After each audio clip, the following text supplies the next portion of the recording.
Well, good morning. Today's scheduled topic was sex after 65. But I think we're going to have to move on to the second topic on the list. The YouTube gurus say for a new channel, you should stick to your niche, stay in your lane. And since this is a channel about reselling and retirement, we're going to talk about laying a little different kind of pipe. I'm going to give you an update on the preliminaries, contingencies, and related, and how they can keep you away from your focus as a reseller. So whether you're a full-time reseller or a part-time reseller, things are going to come up that split your focus. You intend to sit down and list or pack or ship, and something else distracts you. Sometimes it's an email or a phone call. I had one yesterday. A couple of emails from a guy who was interested in one of my listed items, needed a little more information. Well, I pulled it out, so I had to go to the bin, pull it out, take additional photographs and measurements for him, and of course, he didn't buy it. So I had to split my focus, because most of us aren't just one thing. You know, we're not just resellers. We're parents, we're spouses, we've got relationships with people. And all of those things need a certain level of attention to keep them going. Our focus this week has been to work on the retaining wall again, even though it's been in the 90s. I find that one of the things, though, that helps you stay focused is being comfortable. When I'm working around the house, I tend to work in sweats, leisure wear, t-shirts. They're more comfortable. I gave up the uniforms and business attires when I left the Navy. I no longer wear tailored suits. Of course, I don't have the physique that a tailor appreciates draping clothes on either. But I remember when I worked aboard a cruiser, a Navy cruiser. I was a division officer, and I got this new lieutenant. And he was one of those guys who'd taken a management course or read a few books on management and decided that he should set aside time in the day when he was not to be disturbed. Well, in theory, that works great if you're working in some office cubicles, but aboard a Navy ship at sea, too much happens. There's just too much going on to think that as a key individual, a department head, you can isolate yourself. So let's just say that his management style and my management style didn't mesh well. I mean, I had learned my management style on the deck plates, working with the troops. I'm not sure where he learned his. But he had a little logbook, and he would leave us tasking in this logbook. And he'd expect us to update the answers to his questions. He didn't like one of my updates, and he didn't want anybody else reading it. So for the rest of the time he was there were some clean-cut pages removed from that book. But it all came to a head one day, because in his window of isolation, some critical piece of equipment broke, and I needed a signature to pull parts. Department head wasn't available, so I went and knocked on the skipper's door. Had the skipper sign the paperwork. Yeah. When that guy came out of his isolation, he was not a happy camper. Things distract you, that's my point. Sometimes they're summer projects. For us, we've been working on a retaining wall, which you can see behind me. And I'll give you an update, because we've once again got to a point where we ran into a related project, a contingency. What to do with the dirt. The slope has been climbing, so every linear foot of wall we dig for has been producing more and more dirt. And it's a pretty tight place, space down there next to the building, between the building and the wall. So we decided we needed to work our way down our list of activities and pick one that would give us a solution to the dirt. So we started another project. We put in 45 feet of culvert pipe this week out at the road. So we're laying pipe. And of course, the digging's getting harder. There's some blue clay with rocks in it at the bottom of this trench. I had to get out a pick. It's been a lot of years since I swung a pick in serious earnest. So I think each 5 foot of linear distance This time it produced 10 wheelbarrows of dirt. And I'll take you down to the culvert and I'll show you what we're doing with it. Because, yeah, you've got to move on, and we'll be moving on with both of these projects. One of the things about a project like this is that it gives me physical activity. And as a reseller, I think it's important to both exercise your mind and your body, especially if you're a reseller in retirement. Now, Rose and I are up in our 60s now, so we're not as physically active as we used to be. And like I said, comfort's important. It's been in the 90s this week, and we use a couple little swamp coolers to keep the house comfortable because we live in Washington State, and most of the houses here weren't built with air conditioning, central air. So these little swamp coolers, and I'll put a clip in. They're available online. They've been hitting the market for the last couple of years, and I got these at auction. So I think I paid $12 a piece plus fees. And I've even considered taking the second one and putting it down near my packing bench, because the pole barn behind me does get warm when the afternoon sun climbs into the 90s. Running those little swamp coolers, keeping the rooms we're going to be in during the day cool and comfortable, because you can get more done if you stay comfortable. But being a reseller produces a certain amount of mental and physical activity. Depending on how you do it and how many hours a day you spend at it. You know, you've got to figure out the numbers, you've got to deal with eBay glitches, you've got to provide customer service. And on the input side, you're out there carrying and lifting and collecting stock. You know, you're loading your car, you're unloading your car, and we tend to source from auctions. So we'll go from a couple of days where we're not moving stock except to pack it, to a day when we're driving somewhere and loading a full truckload and then unloading it and shelving it. And if you sell things like books, books get heavy in volume.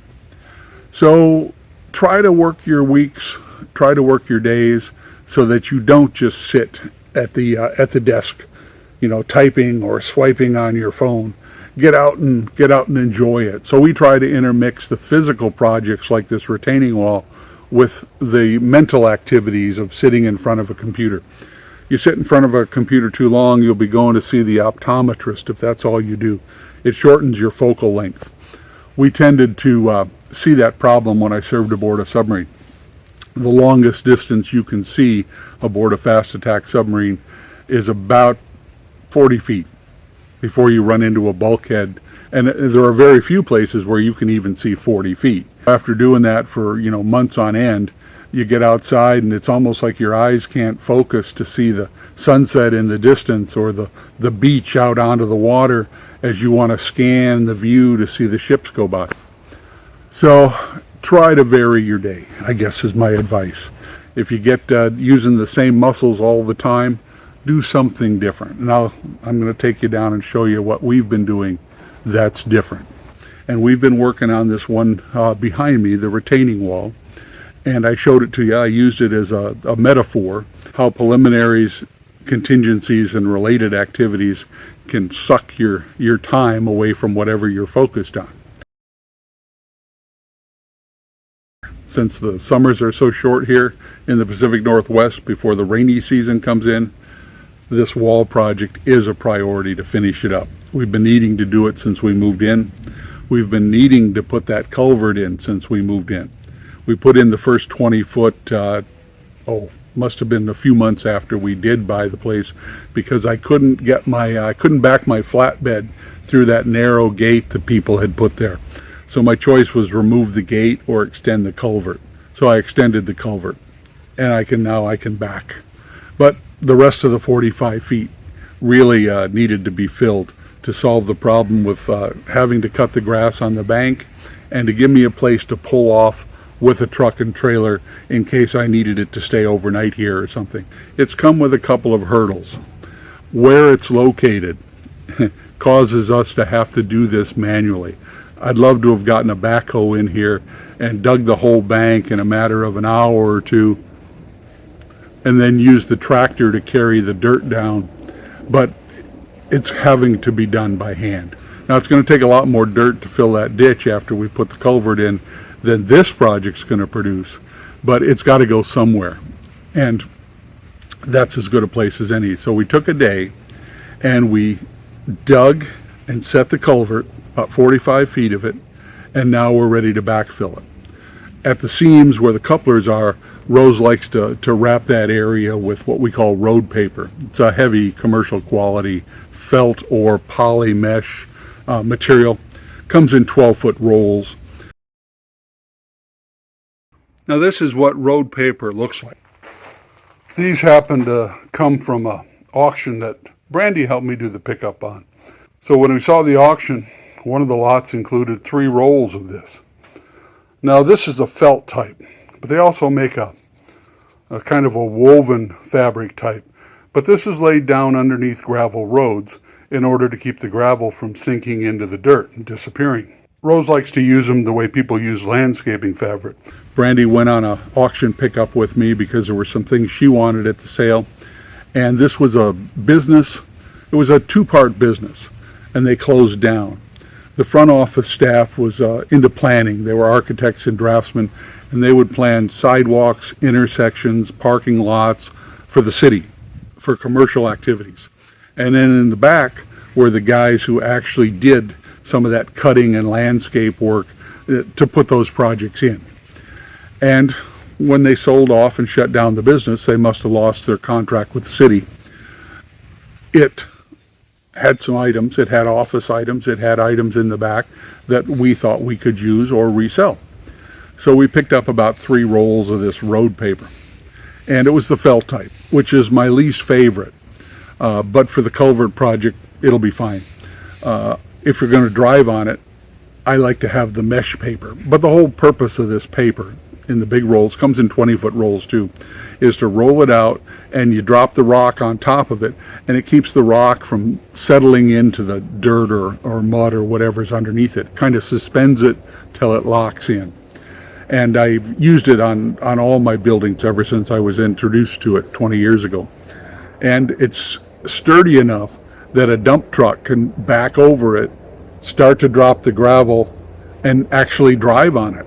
So it's really, really a commercial quality. What I was picking up there was 12-foot long rolls, and I had a 10-foot trailer. I took along a reciprocating saw, cordless reciprocating saw, and I whacked 3 foot off the end of each of those 12-foot rolls. Why 3 foot? 3 foot's about the width Rose likes to put underneath a path or a walkway. So that way they could go in the trailer with the rest of the stuff we were picked up in that day, picked up about a trailer load, and those 3-foot rolls would be as useful as the long rolls. And the long rolls we use to cover the bigger areas. When we're done getting that up to grade, Rose will put down some of that paper, and we'll call for a top dressing from the local landscaping place. They'll bring us probably either pit run or rock or something as a fill, and we'll spread it out on top of the paper. Helps keep the weeds from coming up too. So I'll take you down and show you, but we've been basically moving dirt. Yesterday we moved 10 wheelbarrows full of dirt. And when we got to the bottom of that trench, we're only moving the trench in like 5-foot sections, because 5 feet allows me to lay 10 more block. So I'll show you where we're putting the dirt. I'll show you how little 10 wheelbarrows actually fills that trench. And I'll show you what we're doing down here in the dig. All right, there's where I was just sitting for the opening clip. This is the white pole barn that has my packing bench in it. This is the area above the retaining wall. I can see Rose was out watering this morning already before she headed to town. Now, this is the kind of ground we're dealing with. It's called glacial till. A lot of clay, a lot of rock. We'll end up removing all of this after filling behind the retaining wall, because Rose won't want to grow plants in that dirt. But we piled it there because we were running out of space to work. It's pretty tight down here. And you can see we also haven't dug out in front of the retaining wall. All of this dirt's got to go as well. These are the manor stones we're using. I'm a good sized guy, but even they give me difficulty lifting and carrying them very far. So we hand trucked them here. They came from down there along this other retaining wall we had to build or rebuild just to get the hand truck through. So you can see there's the driveway we don't use. And what I did is I backed the flatbed in here, and then we brought them up, and we brought them down along the side, the length of the building, until we came to this silly set of stairs the people built before us. So all this is going to have to be replaced too. It's kind of dangerous when you're carrying boxes. But here's the retaining wall, and you can see we've added another 5 foot, which we spent yesterday digging. It took us 5 hours to dig 5 foot of this retaining wall. This is what we're faced with next. The hill gets taller. That's blue clay with rock, so I'm having to actually pick that out of here. So as we proceed, once we get to this corner, we're gonna put a curve in, and we're gonna go out the other side. The people who set this building didn't even leave a walking path.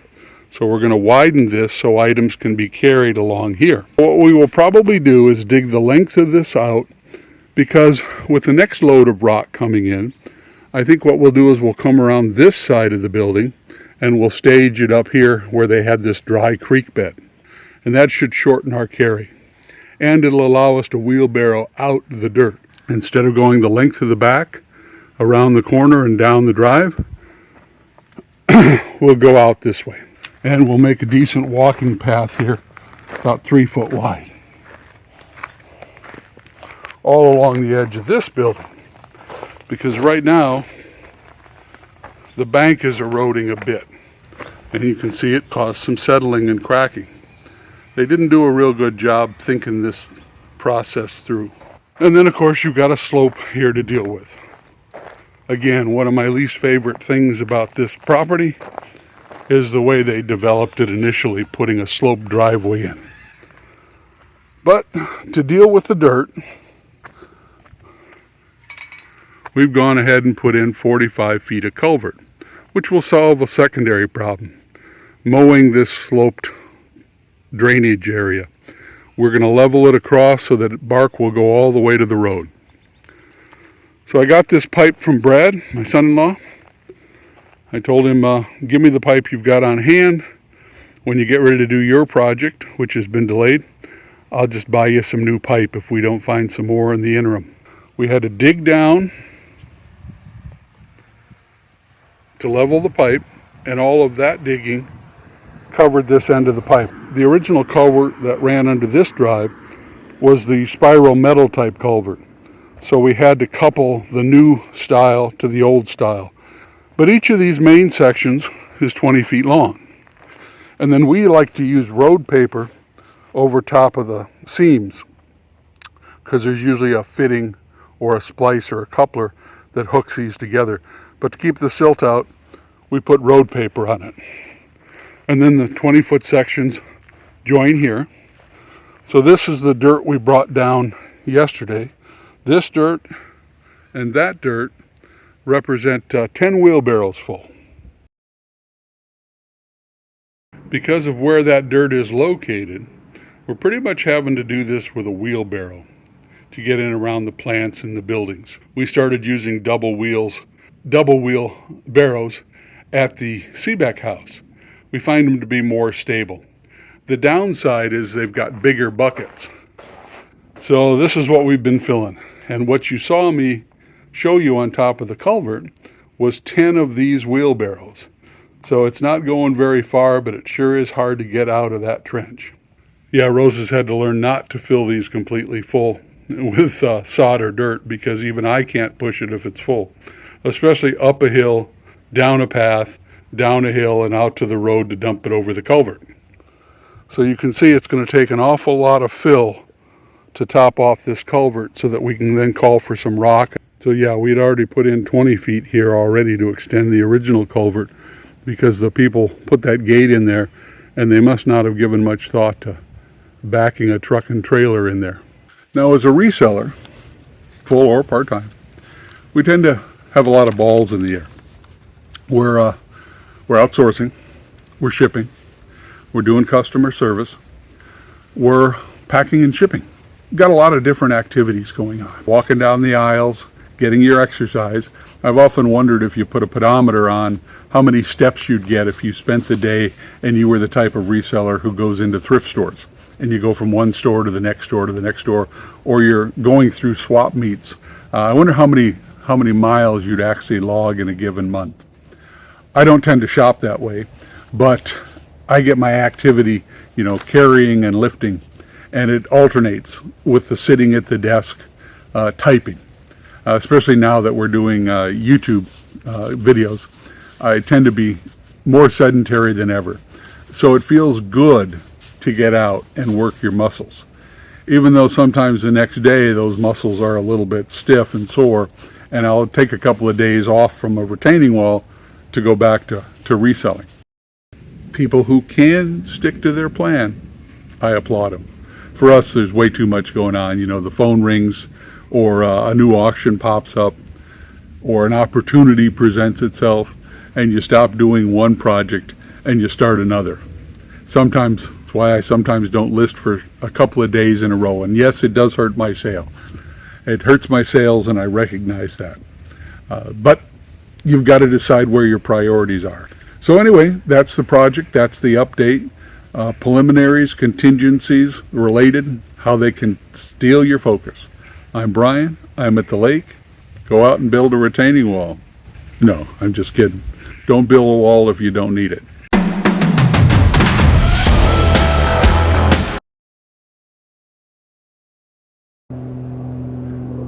Loud plane overhead. Let's let him pass for a minute. He echoes in the trees. Yeah, we're not too far from a small airport, so